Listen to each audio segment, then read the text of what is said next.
Pour moi, une femme immigrante, c'est une femme forte, une femme courageuse, une femme responsable, qui n'a pas peur. C'est une femme qui est riche de deux cultures. Moi, je ne vois jamais un immigrant. Moi, je vois un être humain. Une femme immigrante, c'est une grande richesse.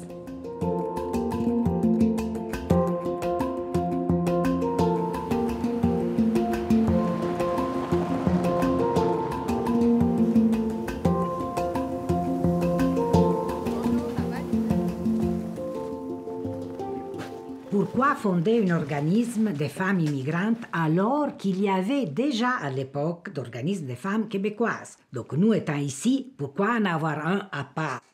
Mais c'est parce que les revendications des immigrantes ne sont pas et n'étaient pas celles des Québécoises. Par exemple, parler français, c'est la chose qu'il faut faire si tu veux t'intégrer, si tu veux trouver un emploi. Donc, pour une femme immigrante, c'était important d'avoir accès à l'apprentissage du français. Si on voulait avancer avec cette revendication-là, il fallait le faire par nous-mêmes, pas à travers les autres organismes. Beaucoup de personnes sont venues dans ces années 50-60 et ils ne parlaient pas le français. J'ai fait une expérience de 3 ou 4 mois dans une manufacture. Il y avait surtout des immigrants, des femmes italiennes, portugaises, surtout grecques. J'ai trouvé qu'ils étaient très exploités. Ils s'étaient payés très peu de sous. Donc la condition féminine dans ces années-là était vraiment pas agréable.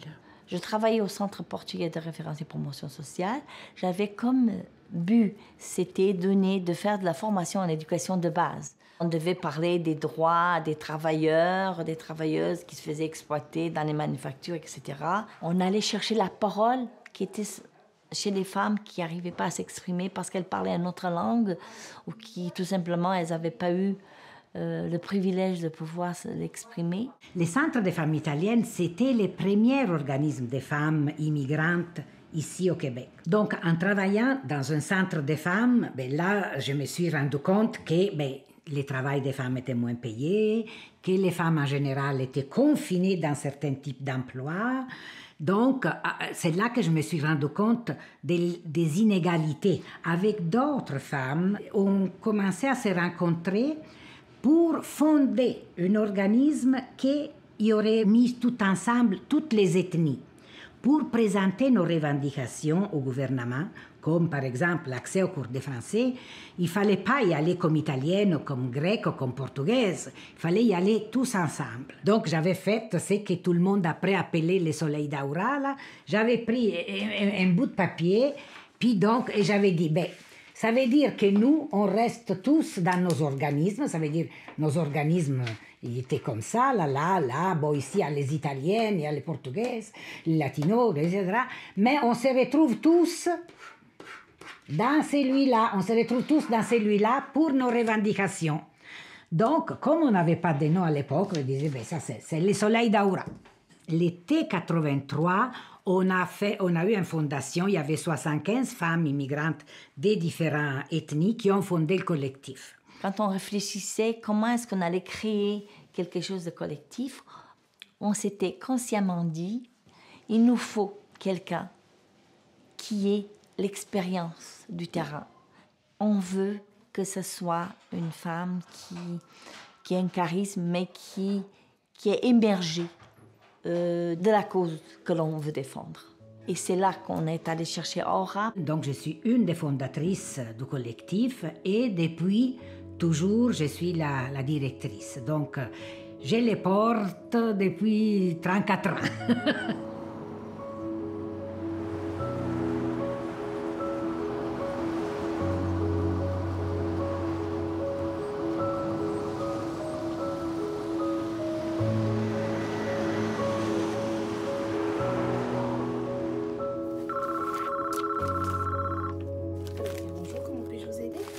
Il n'y a aucun gouvernement qui te donne des subventions pour tes revendications. Donc, il fallait faire des activités.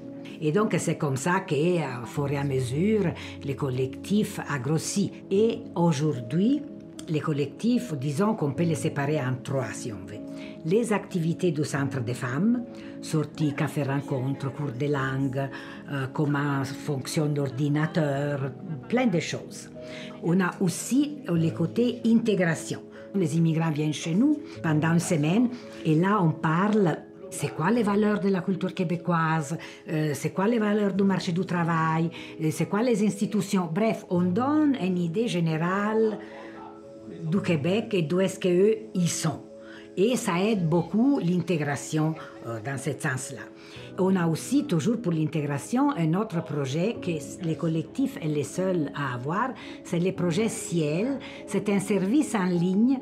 Ça veut dire que si tu es immigrant et que tu as été choisi et tu es encore dans ton pays, tu peux commencer dès là à suivre cette formation en ligne. De façon que quand tu arrives, tu es plus près. Ton intégration va aller plus vite. Il n'y a pas beaucoup d'écrits sur la condition des femmes immigrantes, mais le peu d'écrits qui existent nous révèle qu'elles subissent une discrimination systémique. Si elles sont aussi racisées, il y a une autre couche de problèmes qui s'ajoute. Et aussi par rapport au salaire, elles sont moins bien payées que des femmes québécoises, que des femmes canadiennes, à compétences égales et à diplôme égal.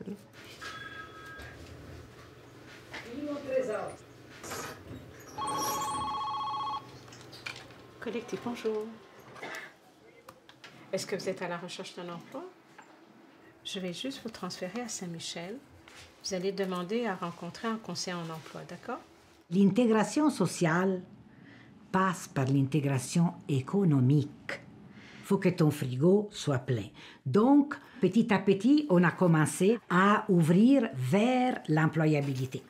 Or, une fois que tu as pris la voie de l'intégration en emploi, même si tu es un groupe féministe, tu ne peux pas dire à une femme immigrante « Toi, tu viens, mais ton fils et ton mari, non, parce que c'est des hommes. » Non, ça ne fait pas. Naturellement, je pense que l'évolution a été vers l'employabilité. Donc, outiller les nouveaux arrivants sur les choses à faire pour trouver un emploi, mais aussi outiller les entreprises pour connaître cette nouvelle main-d'œuvre. Moi, quand les employeurs me contactent directement pour embaucher une femme immigrante, ça va être souvent pour des emplois comme couturière, comme tricoteuse ou pour faire de l'entretien ménager.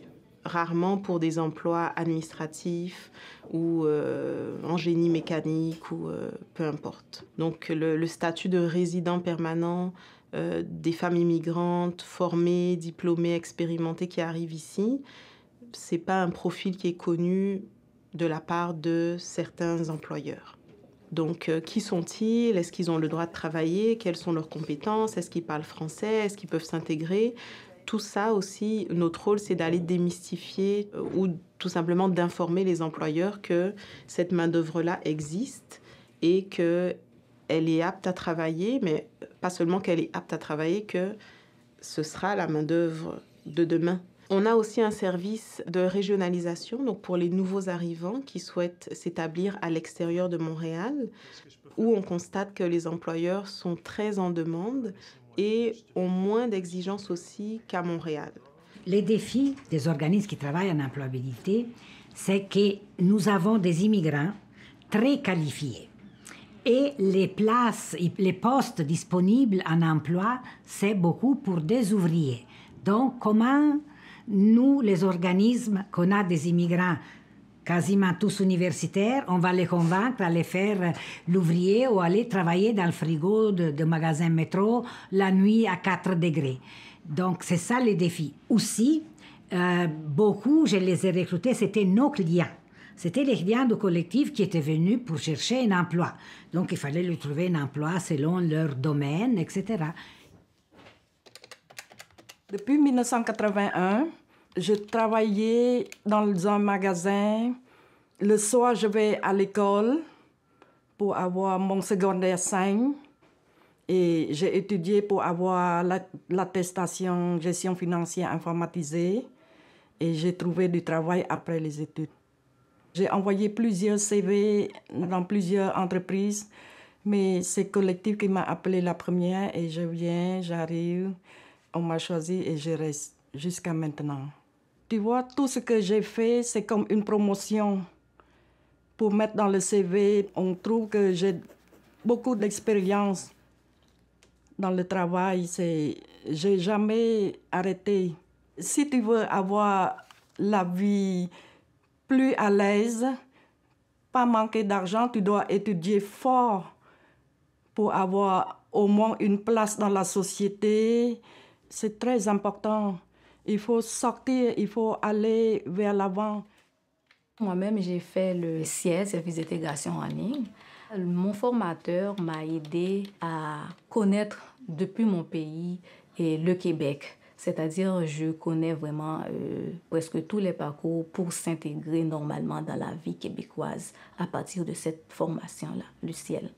En Haïti, on travaille avec nos collègues qui sont du même pays, mais ici, c'est un peu mélangé. D'ailleurs, là où j'ai travaillé dans cet atelier de couture, il y avait plein de nationalités et ils parlent vraiment toutes les langues. C'est-à-dire, là, c'était vraiment un premier défi. Je ne connaissais pas leur fonctionnement. Est-ce que je dois les dire bonjour en entrant? Je ne savais pas quoi faire exactement, mais chez nous, c'est vraiment différent parce que nous sommes tous des Haïtiens. C'était ça pour moi le seul défi. J'ai dû chasser ma timidité. C'était vraiment ça. Et puis chaque matin, je suis arrivée au cafétéria normalement et je commence à aborder les gens. Et après, je finis par comprendre qu'on est tous des humains. Présentement au collectif, je travaille en aide à l'équipe de régionalisation et au recrutement. Je reçois les nouveaux arrivants, plus précisément les demandeurs d'asile originaires d'Haïti et Afrique. Promotion et communication. Publicité de projet.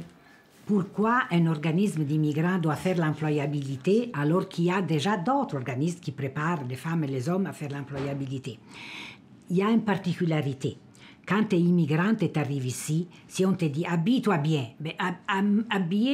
m'habiller bien, ça dépend de quel pays je viens. Si je viens des îles, je peux être habillée en jaune, rouge, verte, des couleurs tape à l'œil. Okay? Parce qu'ici, on dit « sois propre ». Mais propre, je suis une immigrante, je dois être propre. Je me suis lavée, je suis propre. Or, propre, en québécois, ça veut dire habillé décent. Aujourd'hui, je me suis mise juste en tenue traditionnelle pour que ça laisse des traces, parce que je suis d'origine africaine. Mais en réalité, dans ma vie courante, je suis habillée à l'ordinaire comme ici. Ce n'était pas un parcours d'immigration voulu, choisi. Donc, je suis partie à cause de la guerre du Rwanda. Quand je suis arrivée ici en 97, là, c'était catastrophique. J'avais perdu mes repères sociaux, j'avais perdu tous mes amis, donc mes amis étaient ailleurs. Donc je n'avais pas vraiment des gens sur qui m'appuyer et je ne voyais pas comment je vais retrouver le sens de ma vie et ma capacité d'agir tel que je l'étais avant. Parce que moi, je me savais utile. Alors, comment ça se fait que je devenais inutile? C'est incroyable de penser qu'on peut être inutile. Ça me choquait beaucoup. C'est pour ça que ce genre de programme est très utile pour pouvoir aider toutes ces femmes-là à s'en sortir. J'encourage d'ailleurs toutes les femmes à lire le journal, celles qui viennent lire le journal, prendre n'importe quoi. Tout ce que tu vois dans le journal, tu téléphones, tu t'envoies là-bas, tu apprendras quelque chose. Le lendemain, tu apprendras une autre chose. Et en mettant lu une chose et une autre, toi, tu en feras quelque chose de très important pour toi. Je suis arrivée à trouver ma place. Je me suis très bien intégrée. Je ne me pose plus même la question, est-ce que je suis rwandaise, est-ce que je suis québécoise? Souvent, je me sens québécoise, sans oublier mes racines, bien sûr. Je me sens bien dans ma peau ici. J'ai quitté l'Algérie pas parce que j'avais envie. Pas parce que j'étais pauvre, pas parce que j'avais pas d'argent, pas parce que j'aimais plus mon pays ni le peuple, mais parce que j'avais peur. J'avais peur pour mes enfants, pour mon mari et pour moi-même. Quand je suis arrivée au Québec et qu'on m'a dit « écoute, il faut que tu retournes aux études », ça a été très dur pour moi. Parce qu'en fait, c'est pas pour me vanter, mais j'étais un très très bon professeur, mon mari aussi. Et on aimait ce qu'on faisait. Et on savait qu'on avait plein de choses à donner. Alors quand je suis arrivée, on m'a dit non, tu ne peux pas donner. Tu vas apprendre autrement. Donc j'ai changé ma façon de... Ça a été dur. Ça a été très très dur. Mais pour quitter son pays, il faut être fort. Il faut être très fort. Je ne pense pas qu'il y a une petite dose d'inconscience, mais beaucoup de responsabilité. L'inconscience, c'est je vais où? Qu'est-ce qui m'attend de l'autre côté? Qu'est-ce qu'on va m'offrir et qu'est-ce que je vais pouvoir faire? Avec 3 enfants, il faut le faire. Pour moi, une femme immigrante, c'est une femme forte, une femme courageuse, une femme responsable et qui n'a pas peur. Mais toute seule, j'en ai vu beaucoup. Je les admire plus que par rapport à mon parcours. Parce que moi, j'avais un homme avec moi, mon mari, qui m'a beaucoup aidé. On était à 50-50. Mais quand vous voyez ces femmes arriver toutes seules, j'en connais beaucoup, je me dis chapeau. Ce qui m'a poussée à penser au projet migratoire, c'était vraiment la recherche d'une légende personnelle. Sans mon grand-père, l'encouragement de mon grand-père, je ne pourrais pas prendre cette décision toute seule. On avait vraiment une relation très spéciale, les deux. Mais papy, je disais toujours, parce que c'est vraiment difficile de quitter la famille, puis c'est comme j'avais vraiment tout. On ne se réveillait pas du jour au lendemain pour immigrer, puis c'est fini. Puis elle m'a dit, écoute, moi, s'il m'a dit d'aller à l'extrémité du monde pour apprendre une nouvelle chose, je ne dirais pas non. On vit pour apprendre et on vit pour s'améliorer. C'est pas le fait de me réaliser en tant que femme, mais le fait de moi-même, de me réaliser en tant qu'être humain. Je me rappelle le jour que l'avion est atterri, j'ai dit « Waouh, est-ce que vraiment moi j'ai pu faire ça ?» C'est comme à ce moment-là que je me suis rendu compte que c'est vrai, je quittais vraiment et puis je suis là. Ce que j'ai vraiment découvert à l'intérieur de moi, une nouvelle personne très courageuse, très motivée, puis très capable de faire des choses toute seule. Même sans s'en apercevoir, tu mets des racines. Et puis à un moment, tu te rends compte que tu ne penses plus en italien, mais tu penses en français. Même si je parle avec un gros accent, mais j'ai commencé à un moment, tu penses en français, tu ne penses plus dans ta langue. J'ai appris beaucoup de choses ici au collectif. Tout ce qui était important à savoir pour pouvoir s'intégrer dans la société québécoise. Comment passer une entrevue d'emploi, comment sourire tout le temps. Il faut sourire. 2 mois après mon arrivée, j'étais embauchée par le collectif. Et après, quand je me suis occupée du programme de la région, j'ai eu la grande chance de voyager au Québec et de connaître des régions et de traiter avec des gens d'un peu partout au Québec. Et en même temps, je rencontrais des gens de tout le monde. Parce que là, c'était des gens de l'Afrique, de l'Amérique, de l'Europe qui venaient demander de l'aide pour s'intégrer au marché du travail. Et pour moi, ça a été vraiment je garde de très beaux souvenirs de ça. J'ai appris énormément. Je disais toujours, moi, je devrais payer au lieu d'être payée pour être ici. C'était vraiment le paradis. Montréal, le Québec, c'est chez moi ici. C'est ça l'intégration. Quand je me suis vraiment aperçue que chez moi, c'était le Québec, c'était en 85, on m'avait choisi comme immigrante, faisant partie de la délégation canadienne qui allait au forum de la décennie de la femme. Et donc, quand je suis arrivée là, qu'est-ce que je suis allée chercher? Les femmes italiennes. Or, leurs revendications n'étaient pas les miennes. N'étaient plus les miennes. Les miennes, c'était les revendications des femmes immigrantes du Québec. Donc, je me sentais beaucoup plus proche des revendications, celles des femmes immigrantes, mais celles des femmes québécoises, que celles des femmes italiennes. Donc là, je me suis dit, tiens, Aura, t'es devenue québécoise. Et quand je suis revenue, même si ça faisait déjà 14 ans que j'étais là, j'avais jamais pris la nationalité. Quand je suis revenue du voyage, je dis, tu prends la nationalité, là, t'es d'ici. Moi, maintenant, chez moi, c'est ici. Et qu'on me dise pas le contraire.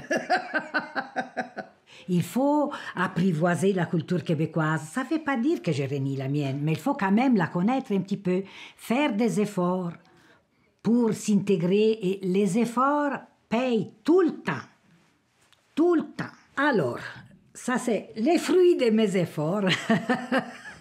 Ça, c'est la médaille. J'ai été nommée chevalière de l'Ordre national du Québec en 90. Donc, ça faisait même pas longtemps que j'ai milité.